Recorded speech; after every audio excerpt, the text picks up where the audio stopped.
మరి ఈ సింహరాశి వారికి ఈ సంవత్సరంలో, ఈ పరాభవనామ సంవత్సరంలో ఆదాయం 5, వ్యయం 5, గౌరవం 7, అవమానం 7గా చెప్పడం జరిగింది. అన్ని సమపాలలో కనిపిస్తున్నాయి. ఆదాయం ఎంతుందో అంతే వీరు ఖర్చు పెడతారు ఈ సంవత్సరం. గౌరవం ఎంత ఉంటుందో అంతే కష్టపడతారు వారు. అలాంటి మనస్తత్వంగా కనిపిస్తుంది ఈ సంవత్సరం సింహరాశి వారికి.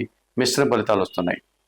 మరి సింహరాశి వారికి శ్రీ పరాభవనామ సంవత్సరంలో గురువు పంచమ అష్టమాధిపతి అయినటువంటి ఈ బృహస్పతి, ఈ గురువు జూన్ 2 వరకు లాభములో సంచరిస్తాడు. మిథున రాశిలో మీ ఆలోచనలు కలిసి వస్తాయి.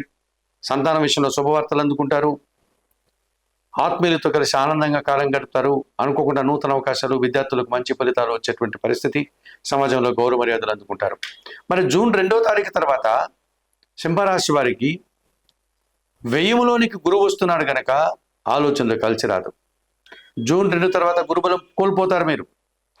సంతానంతో మనస్పర్ధలు, ఆత్మీయులతో అభిప్రాయ భేదాలు, చదువుల్లో ప్రతికూల ఫలితాలు, అనుకోకుండా కష్టాలు, అవమానాలు వచ్చేటువంటి పరిస్థితి కనిపిస్తుంది. శ్రీ పరాభవనామ సంవత్సరంలో ఈ సింహరాశి వారు తప్పనిసరిగా కేతువు ఈ సంవత్సరం అంతా ప్రతికూలంగా ఉన్నాడు కనుక నిత్య గణపతి ఆరాధన చేయండి. గణేశాష్టకం చదువుకోండి. ఉలవలను బాగా ఉడికించి గోవులకు ఆహారంగా అందించండి. అలాగే అష్టమ శని దోషం ఉంది, తప్పకుండా మీరు శనీశ్వర దర్శనం చేసుకోండి.